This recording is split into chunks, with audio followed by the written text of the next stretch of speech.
Good afternoon, everybody. So those of you who attend Ed Committee meetings down at the district have probably seen me give a talk or two about that's related to what our speaker is going to be talking about today, namely using multiple measures to improve placement for incoming students. And John Hetts, who was the Director of Institutional Research at Long Beach City College, which started this very innovative program called Promise Pathways a couple of years ago, which has been a huge success using multiple measures, particular some variation of high school grades to help students get past the basic skills labyrinth and into college level courses in addition to just taking standardized tests. This had received national attention, and John was the Director of Institutional Research at the time, and he's one of the pioneers of this program. So he's going to tell you about the statistical side of it and the practical side of it and the logistical side of it. One of the couple of things that have stuck in my mind, and one of the reasons I've become such a follower of this and want to get a pilot going here at Peralta, is that the research has been showing steadily and is gaining that standardized tests are really good predictors of one thing, namely how you do on standardized tests. They're not very good predictors of how you do in college. So if you take a standardized test at the end of high school, your score on it doesn't have a lot of predictive value in predicting how you will do in college. So starting out with that, there are some things that are better. They may not be perfect, but they're better. John is now just recently, as of November, I guess, the Senior Director of Data Science at the Educational Results Partnership, which oversees and administers CalPass information, so it's a really interesting position. And so now I'm going to turn it over to John Hetts, who, as I said, was the Director of Institutional Research at Long Beach City College and was the pioneer in using multiple measures of this particular type that he's going to talk about today to improve placement for incoming students. John?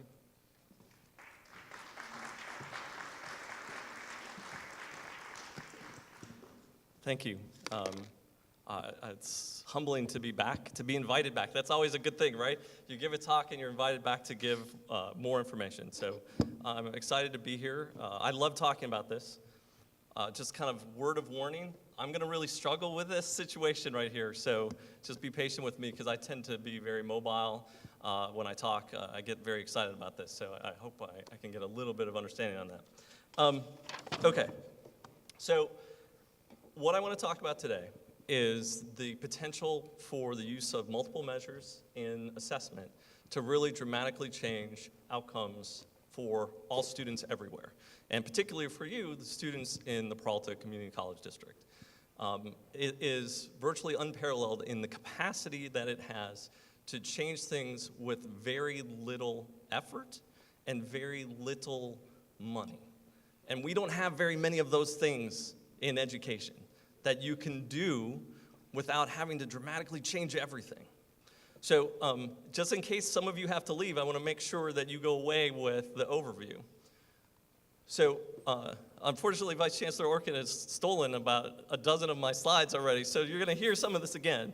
But first of all, it's very important to remember, or to start from, things that we found, and not just us. Anyone who's looked at standardized tests and how that they predict performance in community colleges, how they predict performance at four-year institutions. Standardized tests systematically underestimate the capacity of students to succeed. They're not very related to how students do in college. They're not very related to how students complete college, and they're virtually unrelated to how students do after college, right? And yet we use them for everything. And for us at the community college level, they're dramatically dangerous. Right? They systematically underestimate the capacity of the students that we serve. First-generation college students, students of color, low-income students, women. So a lot of people don't pay very much attention to this particular underserving by standardized tests, but there was a nice piece that came out last fall looking at under-admission of women to the Ivy Leagues as a consequence of its over-reliance on standardized tests. So women are being systematically kept out of the Ivy Leagues because of their position on standardized testing. Multiple measures, particularly high school GPA, we'll be talking more about that later, are fairer, far more accurate for understanding students' performance in college-level work and their likelihood to graduate. Full stop. Actually, not full stop, slightly stop. There's some work that we'll talk about later. Some folks in the four-year segment, Hiss and Franks, have done some really nice work, and it suggests two things. One is, if you want to systematically increase graduation rates, right, something that all colleges struggle with, how many of your students make it through? The single best thing you can do at a four-year college is change your admission structure so that more of it leans on GPA. That's the single best thing you could do. And secondly, it would be much more fair in distribution of aid, right? Because normally what happens is standardized tests are used both in admission, they're also used to determine who gets aid to go to college. And then they typically are pretty low cost. There's always startup costs, right? Trying to figure out how you're going to use them, how you're going to incorporate them, but it's all data that exists. This is a time in which we have access to and the ability to put together data in ways that we never had before. High school achievement data exists in a way that's free if your partners work with you. It's free. There's no one that's going to have to mediate between you and them. There's no one that's going to charge you for those, and it's a better predictor. And, based on what we already talked about, it has a huge return on investment, right? So if you get lots out of it and it doesn't cost you anything, it's hard to get a higher return on investment than that. Okay. So now you can all go, right? This is, if you were taking notes for the test later, you're set. If you want to see the rest, I welcome you to stay. I like to talk about the myth of Daedalus and Icarus as a starting point. There's a great book by Seth Godin that talks about the Icarus deception, and it's exceptionally useful for us in the community colleges. And Daedalus, for those of you who don't know, he crafted the inescapable, I'm going to have to move this, hold on.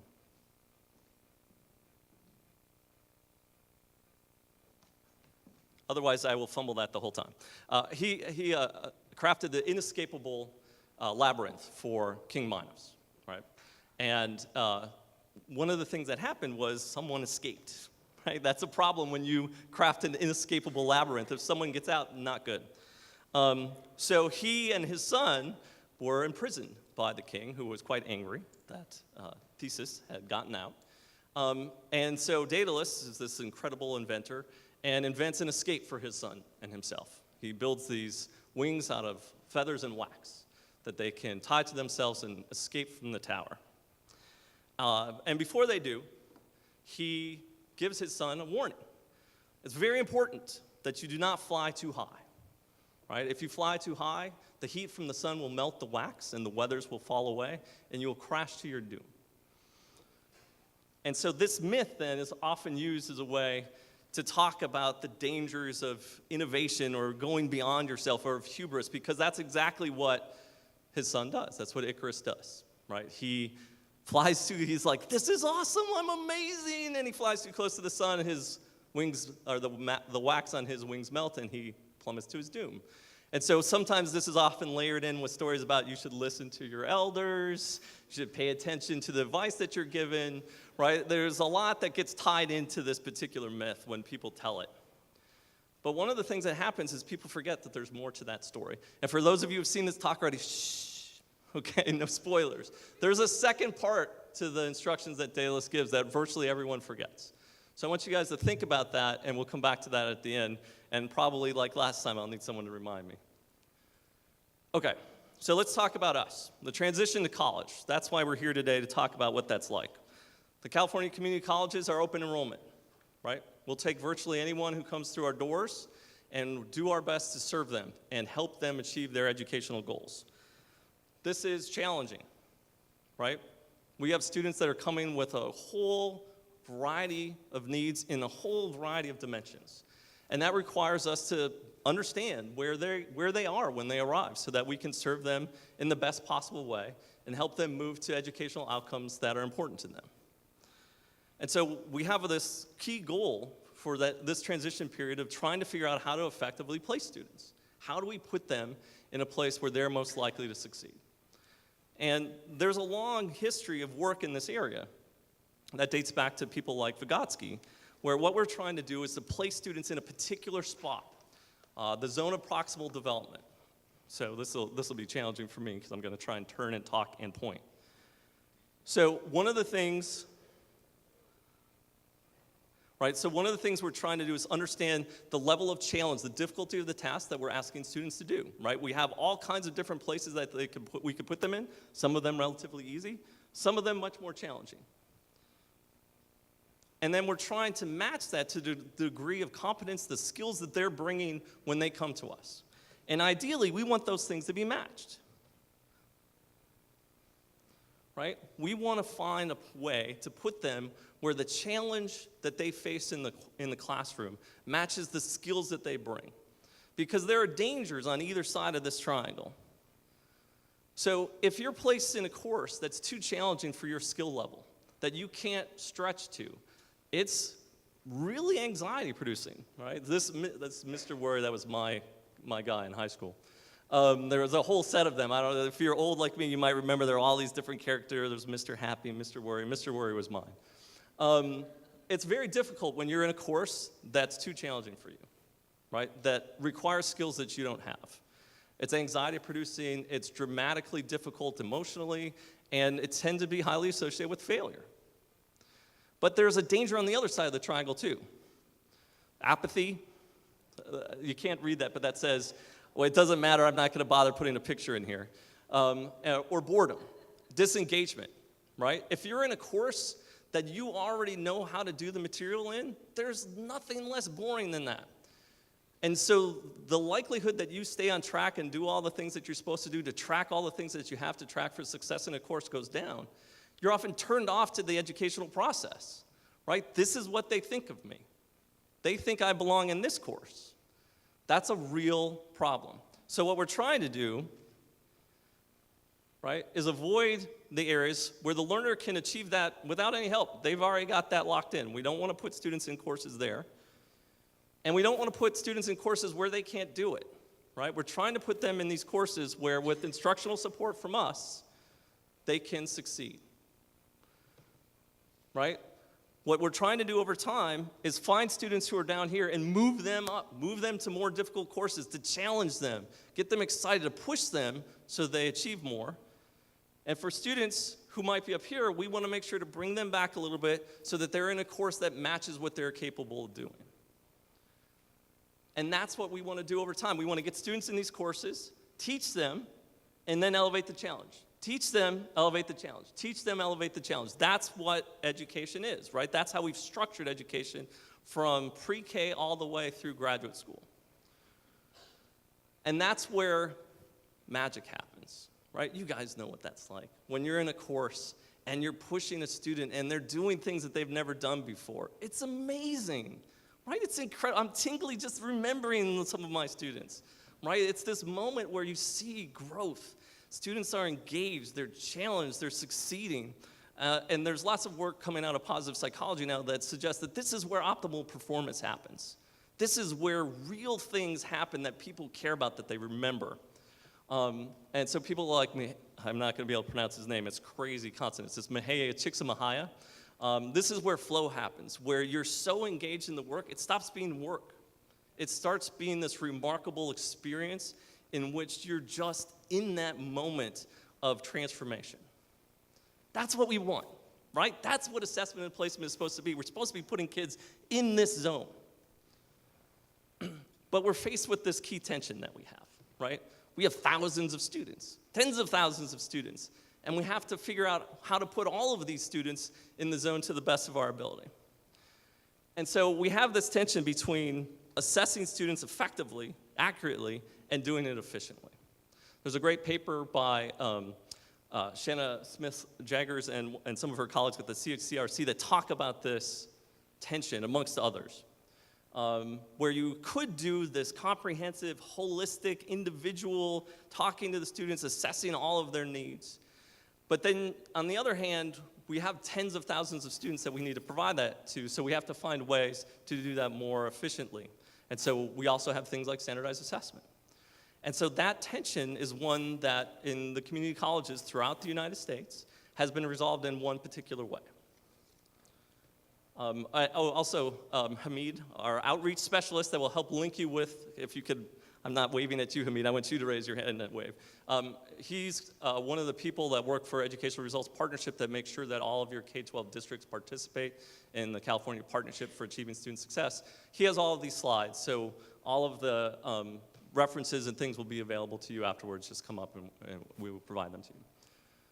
So, how have we navigated this at the California community colleges? How have most community colleges navigated this in the nation? And most of us have basically relied almost exclusively on standardized assessment.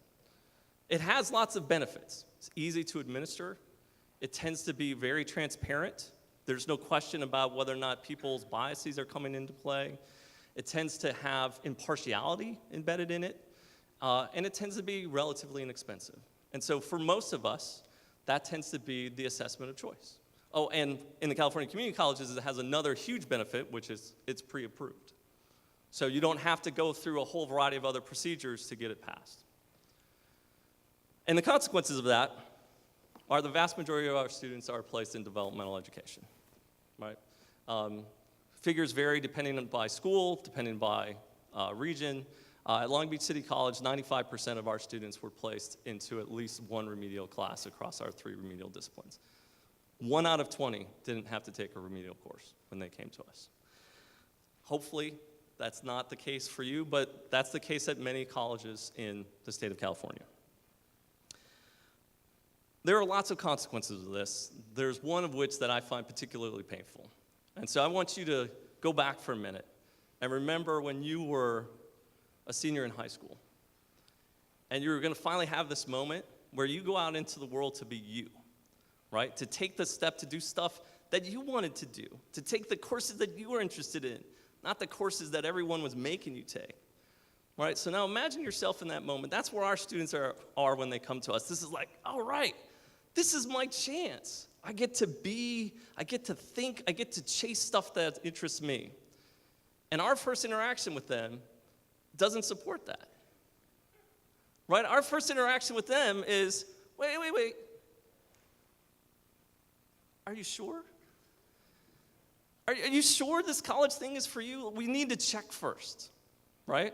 And then not only that, we tell most of them, no, this may not be for you. We're not sure you're ready for this, right?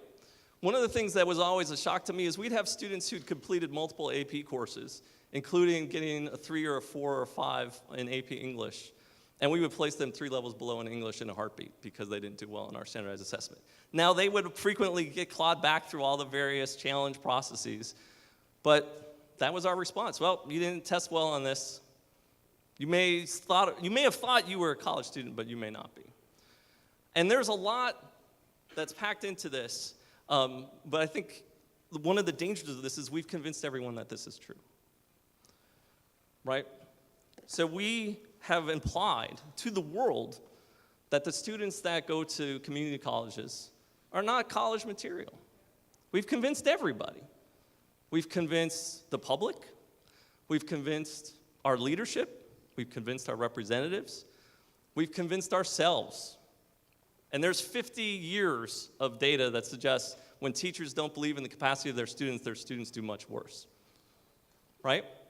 We've convinced ourselves, and then the most dangerous thing of all is we've convinced our students, right? We've spent a lot of time, and often some of our developmental education instruction includes a couple of weeks in the front to convince students you actually belong in this course, right? You need to be here.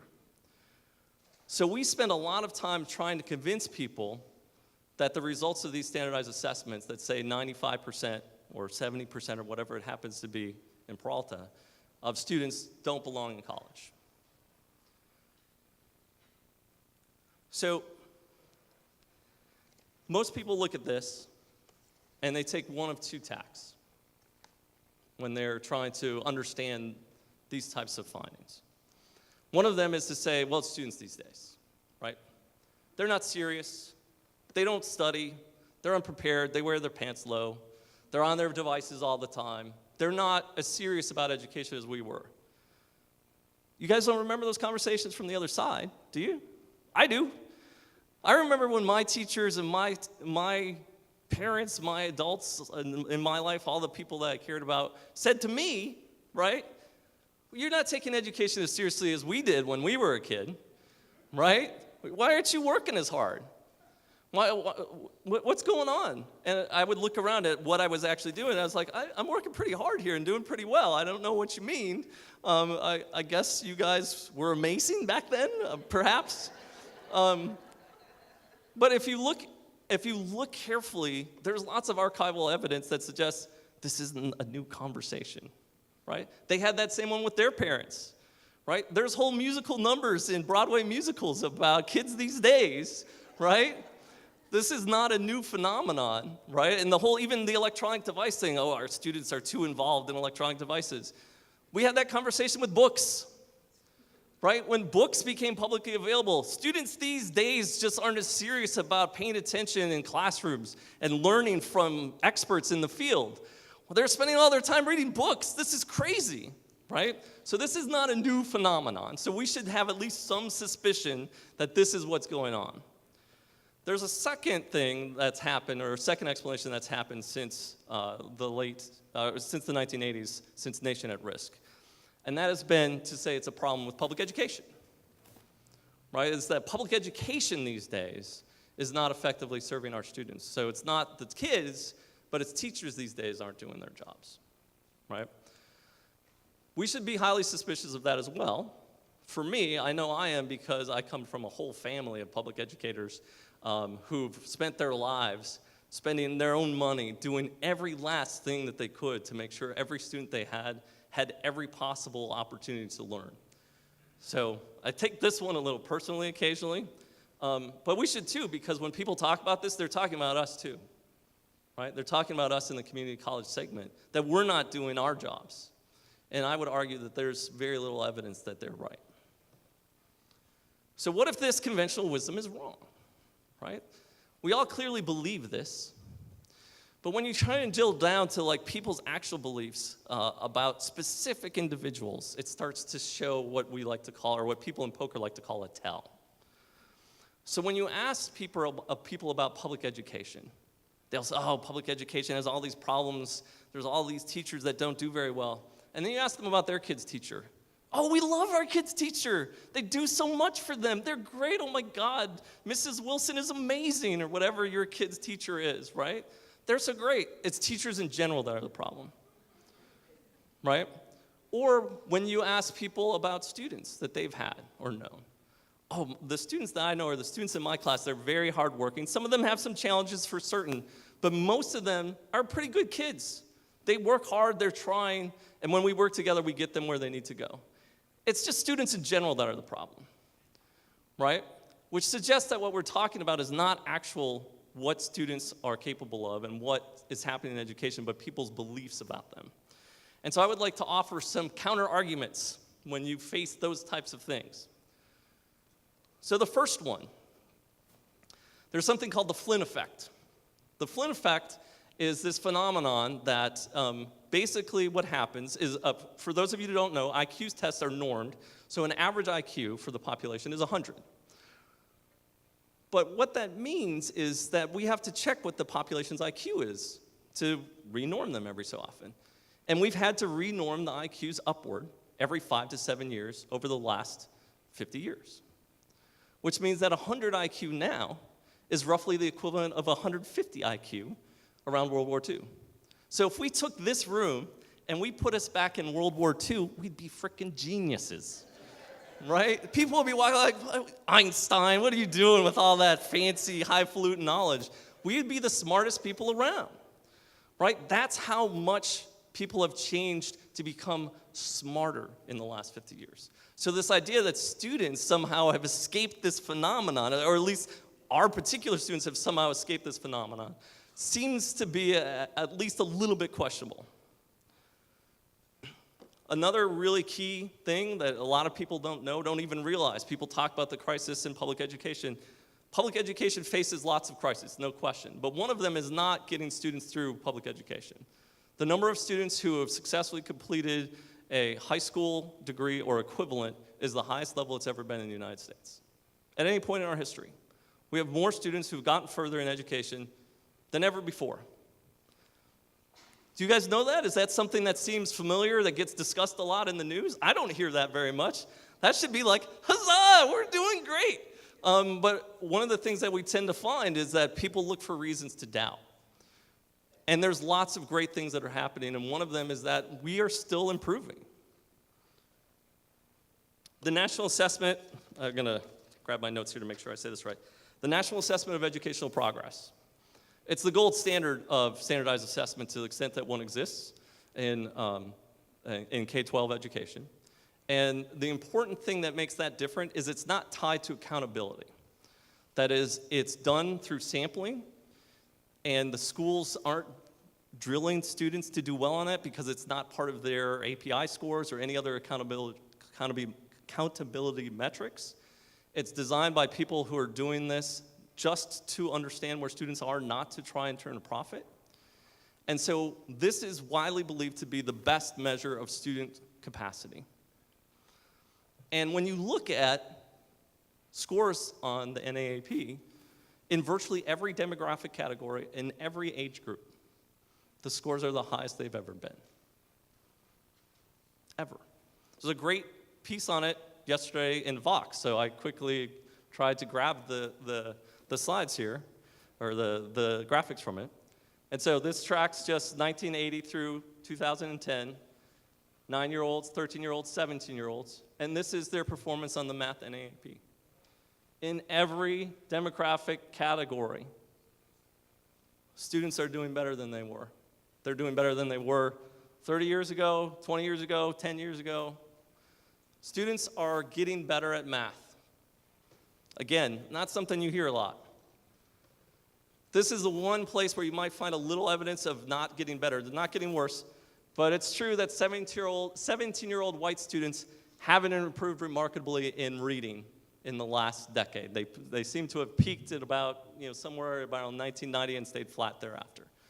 Everyone else, reading scores are going up across the board. So in every category, in both reading and math, for every age group, students are getting better. So that's kind of the general big picture. Is it true that students these days are not doing well? Well, where is this information coming from? A lot of it's coming from our understanding of student performance on other standardized tests. And I would suggest to you that there's a lot of research that's emerging right now that the understanding that we're getting from those standardized tests is not telling us the truth about our students. So there's a large set of work, some of which came from us at Long Beach City College, but in a variety of places, that are increasingly suggesting that standardized assessment for placement is not as effective as we think. So there's work from the Community College Research Center. They have a whole line of research. The link that's provided here will get you to, I think, a half dozen different studies that they've done. They've done some on some of the largest community college systems in the country outside of California. And what they find is that there is little relationship between students' performance on a standardized assessment and how they perform in courses. It's not zero, right? That's important. So if all you have is standardized assessment, that's all you can get, that still tells you something about student performance, right? That's still a meaningful predictor, but it's small. And if anything, it tends to lead to severe underplacement. And the measure they use to define severe underplacement is students who would be able to get a B or better in the college level course who are placed below college level. And by some of their estimates, between 25% to 1/3 of students placed in remedial education would be able to successfully complete the college level course at a B or better level. This is not like, could they squeak through barely with a D? It's could they successfully complete the course at a level of mastery? All of these resources, again, will be available. I'm not going to spend time reading those names. So the National Assessment Governing Board was a very nice paper that came out in 2012. in which they reviewed the use of standardized assessments across 2-year and 4-year institutions. Right? Now, these tests that we are using are supposed to help us determine the college readiness of our students in the placement. So you would imagine that if that were the case, there should be some agreement, right? That we should generally understand what college ready meant, whether you had a college in El Paso or Oakland or Milwaukee, to take where I grew up. College readiness should mean roughly the same thing. And yet what they found was there was enormous variability in cut scores. Enormous variability. The cut scores varied all over the place. And one of the other things that they pointed out was that 2-year colleges typically had higher cut scores than 4-year colleges. Yeah, I saw the eyes go, what?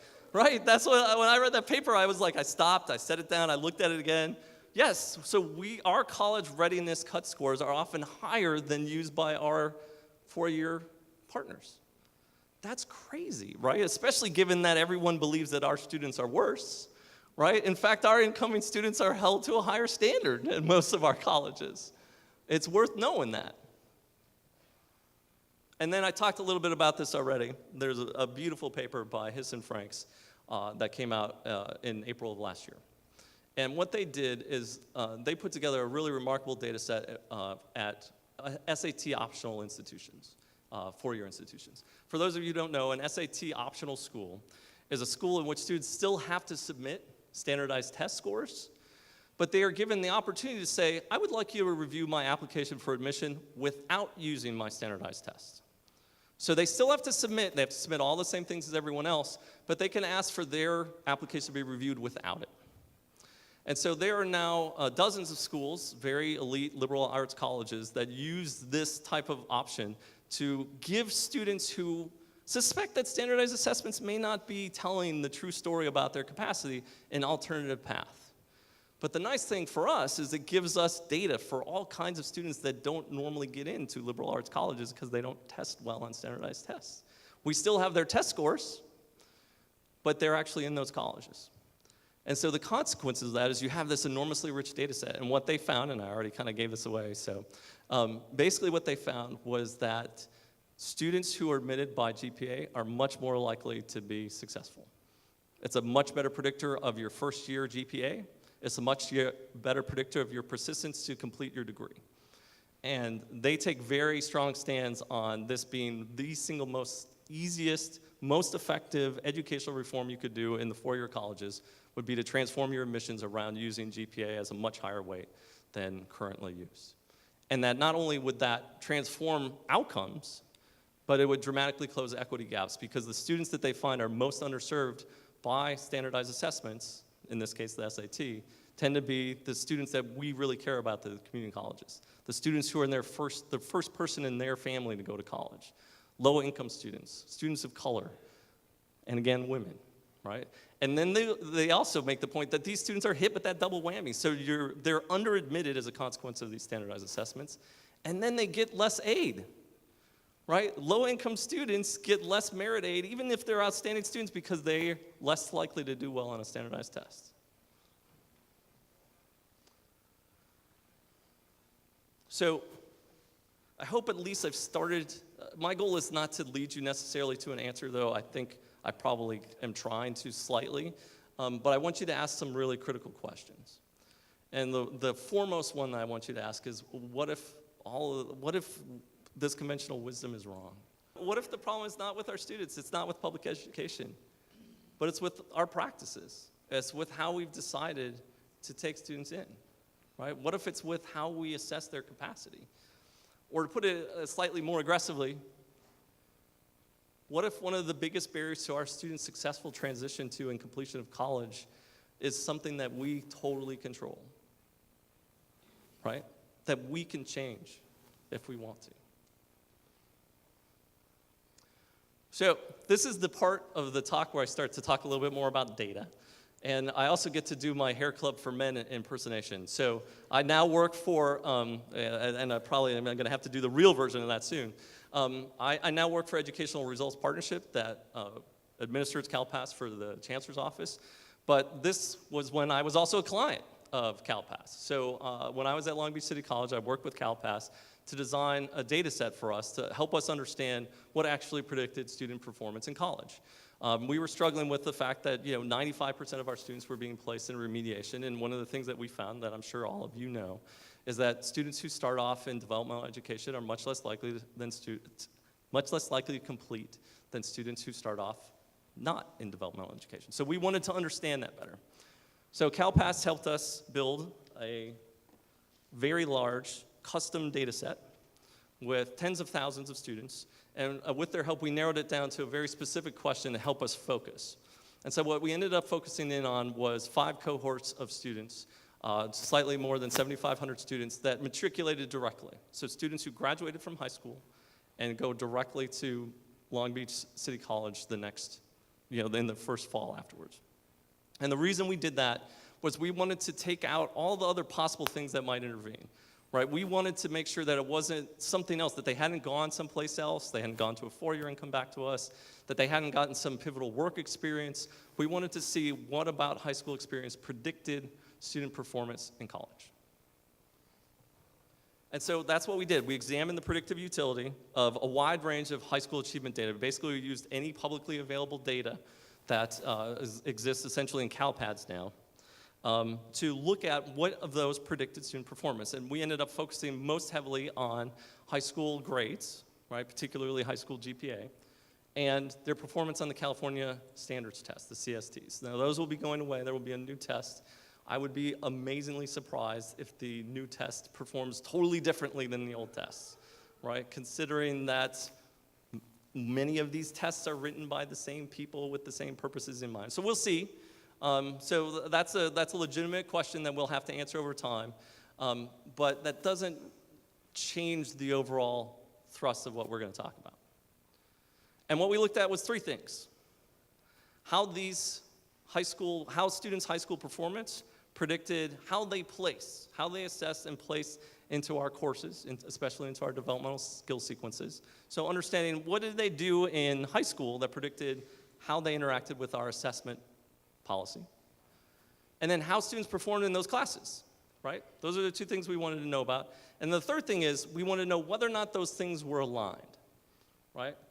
Do those things go together? Because if you do that, that's what you want. You want a system where the things that predict student performance on your assessment tests are the same things that predict student performance in your classes, right? Because if they don't, then that assessment test isn't helping you very much. If that assessment test predicts how they perform on a stage in a musical, it doesn't tell you a lot about how they're going to do in your classroom necessarily. So you need alignment between those 2.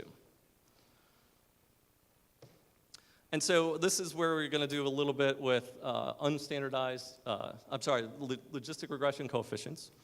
And so higher numbers mean stronger prediction, right? So this is predicting how students place into our different levels of English at Long Beach City College.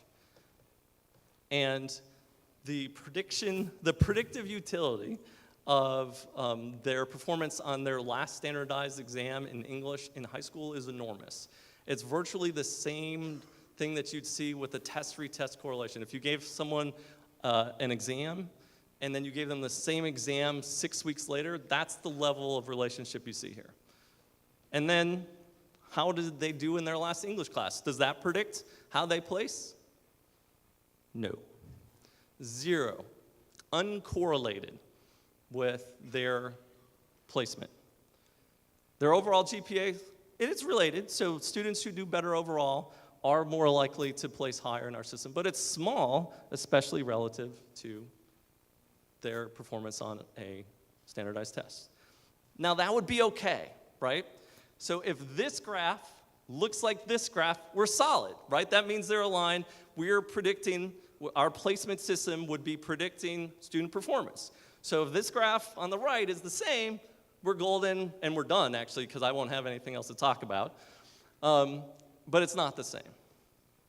So standardized tests still give you some predictive utility. They tell you a little bit about how students are going to perform in your classes, but not very much. It's significant. If this is all you had, you'd still want to use it. How they did in their last English class. Hey, how you did in your last English class predicts how you do in your next English class. That's really a surprise, It turns out to be much more powerful than standardized assessment, and much more powerful than its relationship to how we place students. And then high school GPA totally overwhelms the other two. High school GPA is the best predictor of how students are going to perform in our English classes once they arrive at our institution, right? Almost as large, right? This is slightly different scale here, but it's almost as powerful a predictor as the standardized test is of predicting performance in our assessment. So the story in math, it's going to be very similar. You're not going to be real surprised here. So their performance on their last standardized tests, it's not necessarily 11th grade here because students only take the standardized tests in math in a semester they're taking math, or in a year they're taking math. So if they're not taking math that year, we're going to go back and get a different year. So their CST in the last math course they took, very strong predictor of their performance on our assessment. Their last math grade almost gets there. It's not significantly related, but it's close. And no relationship between high school GPA and how you assess in math on a standardized assessment. And again, it flips. Standardized assessment in math still predicts performance in math classes, but much more weakly. Your last math grade gets a little better, makes a significant relationship, so how you did in your last math class matters a great deal. And your high school GPA tells you a lot about how students are going to perform in your math class. So here are the key takeaways, and I'm just going to warn you, they may shock you a little bit. I'm just going to show you, we showed this to some focus groups early to kind of get a sense of how people would feel about this, and these were some of the responses we got. He couldn't believe it, right? It's just shocked. Utterly surprised, like it's like stunning, right? And his mind was blown. So you just sit back, I hope you're all sitting down. These are going to be really hard to follow. The key takeaways, right? First of all, assessment should predict performance. That's what we're trying to do. That's what assessment has been about since assessment existed. Instead, what we find, and thanks for stealing my thunder, standardized tests predict standardized tests, right? If you want to know how a kid's going to do on a standardized test, just look at the last one they did.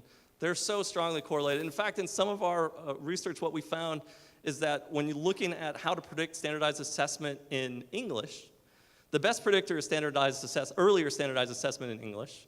But before any of the other grade-related variables come in, their last performance on a standardized math test is a better predictor than anything else, right? Standardized tests tell you a lot about how students do on standardized tests, not so much how they're going to do in your classrooms. We all know that, right? I know you know that because I know you're not using standardized test exit exams for all of your classrooms. Right? You use a whole variety of methods to assess instruction. It's to assess what students have learned from your instruction. You don't just give them in your developmental ed sequence the same assessment to see if they do better. You give them all kinds of opportunities to show that they can do the work. Okay, get ready for the next surprising point. How students do in classrooms before predict how they do in classrooms later, right? Or to simplify it further, grades predict grades, right? Students who've done well in classes that have persisted over time, that have faced failure and overcome it, that turn in their assignments, that show up in class, that keep track of deadlines, they keep doing that. And this is also very surprising. More information about students tells us more than less information about students, right? Shocking. So if you collect a lot more information about students and their capacities, you end up understanding them better and their capacities better. So this is where I think actually people end up being surprised, even though these other things aren't. What this means is that there's this enormous untapped potential for us to dramatically change what's happening in our institutions. Dramatically, right? All of this stuff is pretty straightforward, and so there are these huge opportunities waiting for us to take advantage of them. Just for a moment, since this comes up a lot, I want to just address high school GPA briefly. So why high school GPA, right? So this is one of my favorite kind of cartoons about standardized assessment. It says, for a fair selection, everyone has to take the same exam. Climb that tree, right? That's a great assessment of kind of capacity to do things for one of the people or one of the animals in that figure. High school GPA is a methodological dream. It's a statistical dream. It does what you want. So if you go back to measurement theory, I assume many of you remember your measurement theory classes, but let me review just in case. What measurement is, right, when you're trying to figure out when you're trying to measure something, especially in people, but anywhere, is you're getting true score, you're measuring the actual thing that you care about, in this case, capacity to do college level work. But anytime you do an assessment or a measurement, you get error, right? If you think about when you were measuring with rulers, when you were back in grade school, right? Rulers don't have a lot of accuracy, especially I remember the little plastic things that I had, right? You were accurate within a certain degree, but then around that, there was a lot of error. Were you really careful in how you drew the line? Did you draw it diagonally? Did you draw it really fast? Was it really thick, right? So there's the true score, the measurement, and then there's accuracy. Or there's the true score, which is accuracy, and there's error. And we have lots of error that we have to deal with in measurement, and there are two broad buckets they fall in. One of them is systematic error, right? Things where you're measuring the wrong thing, things in which the method of measurement is biased in some way. There's all kinds of ways in which the error could be systematic. For us, that might be things like some instructors have different grading systems, right? If you're measuring student capacity, that's a measurement error issue, right? Because if instructors are using different rubrics or different levels of mastery in their assessment of student capacity, you get very different measurements of their capacity. But that's all kinds of things. Domain, right? If you gave me a test in theoretical physics, I would be the dumbest person in here. I don't know anything about theoretical physics. I can pronounce it, right? So if that's the test, I'm golden. But I have a lot of knowledge in a lot of other domains. So if you tried to measure my capacity to write but gave me a reading for theoretical physics, I'd fail. And then you have random error, right? Things that just happened that went bad that day, right? You had a bad day. I'm not going to sing the rest of the song. I thought about it, but I'm not. You had a bad semester. Some tragedy happened in your family, right? Your grandparents were killed in a terrible accident, right? Your parents lost their job. You've had to move 3 times. You've had a bad semester, a bad year. That interferes with the capacity for us to measure your capacity as a student. And so what we're trying to do in measurement is actually understand student capacity. And we're dealing with situations where we have all this error, right? We have systematic error, we have random error. A standardized assessment where you bring a student in at 8 o'clock in the morning on a random Saturday in February for a high school senior has all kinds of random error associated with it. You guys know what I'm talking about, right? High school GPA is very different. What does high school GPA have going for it? So you're now measuring student capacity across 3.5 or 4 years, depending on when you can get the GPA, of achievement. You're measuring it across somewhere in the neighborhood of 30 different instructors or more. You're measuring it across a whole variety of different domains, right? And you're measuring capacity across a whole panoply of different assessment methods, right? What that does is it allows you to zero in over time on what students' core capacity is, right? You're taking care of all that error, all the things that could be throwing off your ability to actually understand students' capacity. You're taking care of that. Did you have a bad semester? We have 3.5 other years of data for you. Did you not get along with this one teacher because they always mispronounced prodigy, for example? That was one of I had an 11th grade English teacher that pronounced prodigy, and I just couldn't get past it. It was bad for me. Right, a little personal here, sorry. So did you not have a good fit to an instructor? Was this not the domain for you? You really thought French was going to be exciting, and it turns out you don't want to learn the language. High school GPA allows you to understand a student's capacity, setting aside all of that error, right? In ways that most of our other methods of assessment cannot. So what does this mean? All right, this is all well and good. It's interesting theory. What does this mean? So at Long Beach City College, what we did is we tried to put this into practice. It was challenging, but we did it. So we had about 1,000 students, 933 actually, who received placement in English and math based on multiple measures assessment, right? For the first cohort in fall 2012, we used a proxy to make it simple, and because the English department wanted something that was very straightforward for everyone to understand, and it captured most of the variance. We went to a more complicated model after that. But the proxy was very simple. Students who had an A or B in their last English class, as long as it was non-remedial. Right? A student who was a better than average student in high school English, they got to take college level English. And then in math, the math department, and you won't be surprised, wanted to use all of the data. We met for like 3 months, built the best possible model we could with all the various data that we had available to them. It was actually great. It was a lot of work, but it was great. And so what we did for that is we came up with a way using all of these different attributes to predict student success at every level of mathematics. And students then were placed in the highest level of mathematics, in which their predicted success rate was higher than the average success rate in the course for us, so that they would be at least an average student or better in the course. With one caveat, they weren't allowed to skip levels. So if you finished in geometry in high school, even if you were an exceptional student, high GPA, great everywhere else, you can't go higher than intermediate algebra in college. So that was one of the key things that's worth knowing. And then in addition to that, every student was expected to take those courses. So one of the important parts of this is students were given a relatively prescriptive full course load. We tried to push people. It was a soft requirement. No one was kicked out of the program. No one was excluded from the program if they didn't do this, but people were strongly encouraged to attend full-time and take their foundational skills courses first. So what happened?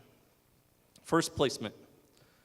So this is what the placement looks like in fall 2011 for all first-time students. Fall 2011, LBUSD students, only LBUSD students were eligible because those were the only people we could get data for, given that we tried to implement this very quickly. And then this is what would have happened in fall 2012. This is the placements in yellow-ish. It's not yellow, but that's what it looks like here. For students in the pathways, how they would have been placed if we had only used AccuPlacer, right? And this is what happens when we use multiple measures. It's a completely different set of students. Right? When we've taken the time to understand our students' capacity, we place them entirely differently. So what happens? So this is the results for that cohort of students after 2 years. So this actually first, this is the previous cohort, fall 2011. If you track them over time, about slightly more than 1 in 10 will successfully complete a transfer level math course. About 1 in 4 transfer English. About 3% of them will complete English 3, so that's the next English requirement for a UC class, or for UC, to transfer to UC, and behavioral intent to transfer. For those of you who don't live in the research community, that's the Chancellor's Office old measure of a highly predictive early pattern that tends to, early pattern of behavior that tends to highly predict transfer. And that's the completion of 12 or more transfer level units successfully, C or better, and at least an attempt of transfer level English or transfer level math. Right, so it's this kind of milestone that's an early indicator of whether or not students are likely to succeed. And so from the previous cohort, only about just slightly less than 1/3 of students achieve that. And our outcomes changed enormously. So we almost double the number of students who successfully complete transfer math. Now this is still low, right? This is not, no one's gonna be like, holy cow, education is solved, we're done, right? There's still a lot more to do, but it's a lot easier to work from that point than it was from where we were. We more than doubled the number of students who successfully complete college-level English in their first 2 years, right? This was a hallelujah moment for us. It means a huge thing for students to successfully get through that. And then if you look at English 3, right, the requirement to get into UC, I'm not even sure I know the word for that. We sextupled it, I think is the word, right? 6 times the number of students successfully got through the second transfer level English course. That's enormous for our students. Most of those students never get there. And then we almost doubled the number of students showing this early indicator of transfer to a four-year institution. It's pretty cool. I hope you're clapping for all of my colleagues at Long Beach City College. I get to show it, woo, yeah. So there are other remarkable aspects of this. One of the most powerful ones for me is this one, and that's the equity impact. So not surprisingly, all of the California community colleges have this. This is what we're spending all our time working on our student equity plans on. We had enormous gaps at Long Beach City College in completion of these early educational milestones, right? Enormous gaps, 5-to-1 in transfer level math, 2-to-1 in transfer level English. You know, I don't even know what to call this. No one does it. It's 3-to-1, but there's virtually no one is doing that. And then huge differences in these early indicators, especially for African Americans. One of the things I want to draw your attention to here is the red line that I've drawn for each of these. That is the highest level of achievement of any group. So what I'd like you to notice is where these lines go to, or not where these lines go to. These lines will stay the same. I want you to notice where the bars will go to compared to those lines when we look at the results for fall 2012. Right? In virtually every category, all of our students are outperforming our best performing students from the previous year. If we had just given this to students of color, this would have been the most successful equity gap closing intervention in the history of the California community colleges, because the gaps virtually went away except for one case, right? African Americans still didn't quite make it to how whites were doing in transfer level math. They still, I just want to go back, they still tripled their completion of transfer level math. That's still exceptionally important. Now, the gaps still remain, right? There are still equity gaps here, but this is an utterly different conversation about our institution and our student capacity. So one of the things that I assume most of you are thinking is, well, you just did this because you just threw everyone in. This is the World War I approach, right? You just threw as many students as you could at this process, and more of them got through. I want to convince you that that's not the case. So, and I don't want to just convince you. It is not the case. So what we're looking at here then is the success rates in transfer level English and transfer level math of students that were enrolled at the same time as the Promised Pathway students, but had gotten there via the normal method, right? So about 10 to 20% of them would have been placed in the English and may have taken it directly, but a lot of them have persisted. They've gotten multiple years of instruction in English. They've persisted through multiple semesters. That's a very different student population, right? Those are accomplished students, they're older students, they're more mature students. Their success rates in English were 64% and 55% in transfer level math. For the first time students from Promised Pathways placed via the multiple measures assessment, they're slightly lower, but they're not significantly different. Their success rates are virtually the same, even though we've let 3 to 4 times as many of students into college level English. Another important comparison that's not drawn out here, if you take out of this group students who are first-time students like this group, right? The Pathway students are all first-time students who've assessed directly in. So other first-time students, not in the Pathways, who assess directly into transfer level English and take it, their success rate in English is 55%. Their success rate in their first transfer level math course, 48%. So in an apples-to-apples comparison, multiple measures actually does better. And even doing this comparison in fall 2014, I just got these data 2 days ago. So the success rates in English and math, about the same, a little bit lower overall in math. And the Pathway students are now at parity in transfer level math and significantly outperforming students placed via the normal method.